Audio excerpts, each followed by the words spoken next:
Yemen अमेरिकी जहाजों को ऐसे कराएगा क्रैश। आज की तारीख में जो भी वेपन इंडस्ट्री के लोग हैं वो कुछ इस प्रकार के एक्सपर्ट्स को हायर करते हैं जो अगर एक डिवाइस बनाता है, एक वेपन सिस्टम बनाता है तो उसकी कार्ड जरूर बनाई जाती है। इस तरीके से एक प्रोडक्ट से डबल मुनाफा कमाया जाता है। आज की तारीख में भी आप उठाकर देख लीजिए रिकॉर्ड, जो देश सबसे ज्यादा वेपन इंडस्ट्री से पैसे कमाता है वो सबसे ताकतवर है और वो सबसे संभ्रांत भी है। नंबर 1 पर आता है नाम अमेरिका का, दूसरे नंबर पर रशिया है।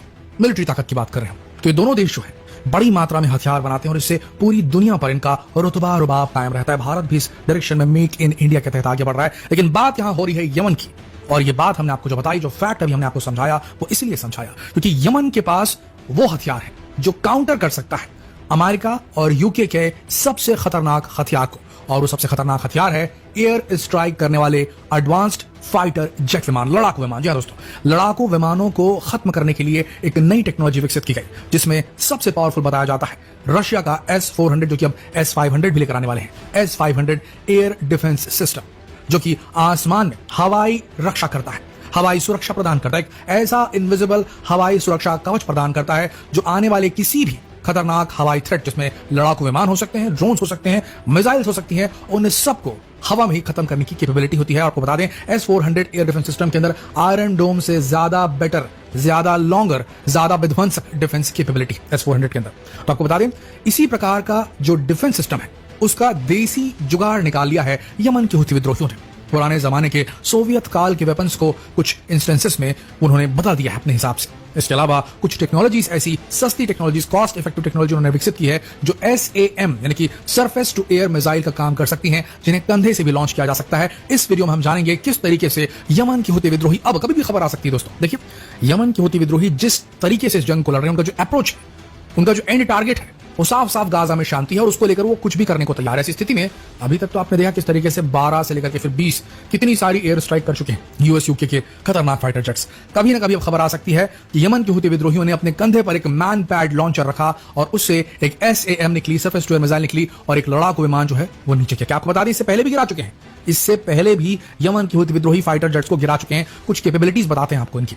Soviet SA-2 SAM missile, surface to air missile इनके पास मौजूद है, जिसे इन्होंने अपने हिसाब से मॉडिफाई करके कहर-1 नाम का एक ऐसा मिसाइल सिस्टम बना लिया जो कि एंटी ग्राउंड टारगेट है। बहुत जबरदस्त इनका ये मिसाइल सिस्टम। इसके बाद इनके पास कुछ ऐसी कैपेबिलिटीज जो इन्होंने दर्शाई है। F-16, आपको बता दें अमेरिका ने जो F-16 विमान दिया था सऊदी अरब को, उसको ये उड़ाने में कामयाब हो गए। तो डेफिनेटली इनके पास में SAM कैपेबिलिटीज मौजूद है, surface to air missile capabilities मौजूद है जो अमेरिका और यूके के लड़ाकू विमानों को गिरा सकती है। इनके पास ये कैपेबिलिटी थी कि उन्होंने 2 अपाचे हेलीकॉप्टर को और दर्जनों UAVs को उड़ाया है।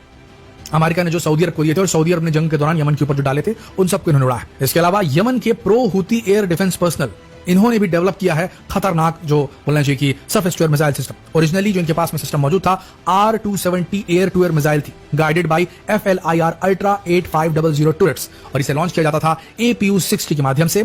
P-12 लॉन्च रेल्स भी इनके पास मौजूद थी और इन्हीं के माध्यम से इन्होंने सऊदी के F-15 विमानों को, जो कि अमेरिकी हैं, उन्हें मार गिराने में सफलता हासिल की थी।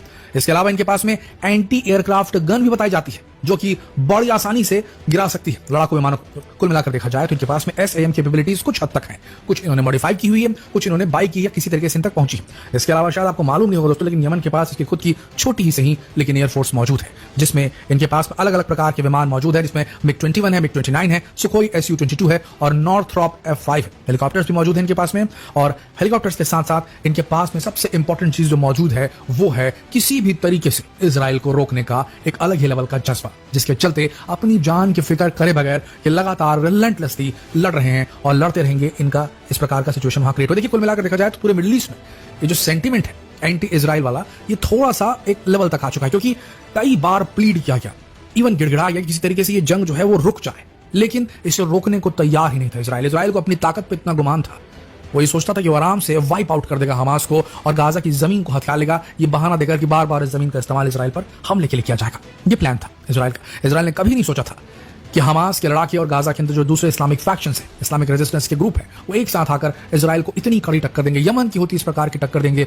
जहाजों को समुद्र के रास्ते से आने से रोक देंगे। मजबूरन ब्रुनोई UAE का सहारा लेकर के ट्रकों में भर करके सामान जो है इजराइल तक पहुंच रहा है। उन्होंने उसका भी शंट निकाल लिया, शॉर्टकट निकाल लिया इजराइलियों ने। हिजबुल्लाह देखिए, जिस प्रकार की SAM कैपेबिलिटी की हम बात कर रहे थे, लड़ाकू विमानों को गिराने की बात कर रहे थे, क्या ये पॉसिबिलिटी है कि यमन के पास ऐसे वेपन सिस्टम मौजूद हैं क्या जो आराम से यूएस यूके के फाइटर जेट्स को गिरा सकती है? इसकी बात हो रही थी। तो यमन के पास कुछ हद तक कैपेबिलिटीज हैं, और हिस्ट्री अगर देखें तो हमने आपको बताया किस तरीके से F-16 और F-15 को गिरा चुके हैं, ये जो खतरनाक यमन की होती लड़ाके हैं पहले वॉरों के दौरान। इसके अलावा जो सेंटिमेंट है, जैसा यमन में है, जैसा हमास में, वैसा हिजबुल्लाह में भी। और आपको बता दें, हिजबुल्लाह के पास भी खतरनाक surface to air missile system मौजूद है। उतने एडवांस नहीं है जिससे 100% थ्रेट डेवलप हो जाए, S-400 लेवल के तो बिल्कुल नहीं, लेकिन इनके पास जो मौजूद है उसमें एंटी एयरक्राफ्ट वेपनरी सबसे इंपॉर्टेंट है।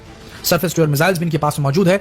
नाम इनके मिसाइल्स का पता नहीं चल पा रहा है पब्लिकली, लेकिन हिजबुल्लाह खतरनाक कैपेबिलिटी रखता है हूतियों से। हमने आपको पहले भी कई वीडियोस के दौरान बताया कि हिजबुल्लाह जो है दुनिया का सबसे बड़ा नॉन स्टेट फौज है, नॉन स्टेट आर्मी है, यानी कि ये किसी देश की आर्मी नहीं है, गुट की आर्मी है। और ये दुनिया की सबसे बड़ी प्राइवेट आर्मी, आप कह सकते हैं, प्राइवेट आर्मी नहीं कहेंगे, लेकिन एक कहना चाहिए कि एक इंडिपेंडेंट आर्मी है, non state army, largest non state army of the world है।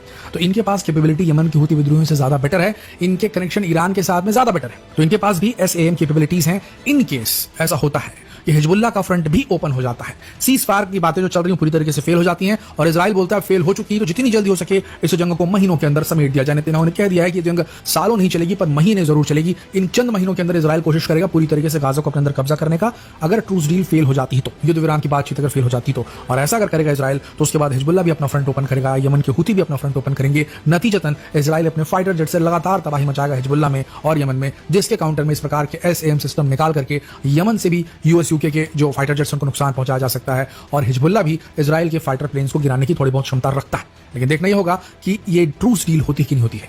अगर ट्रूस डील हो जाएगी तो इस विध्वंस की जरूरत ही नहीं पड़ेगी। इस पर आपका क्या मानना है? क्या युद्ध विराम जल्द होने वाला है या इसमें और ज्यादा समय लगेगा? भी क्या लगता है आपको? नीचे कमेंट सेक्शन में लिखकर जरूर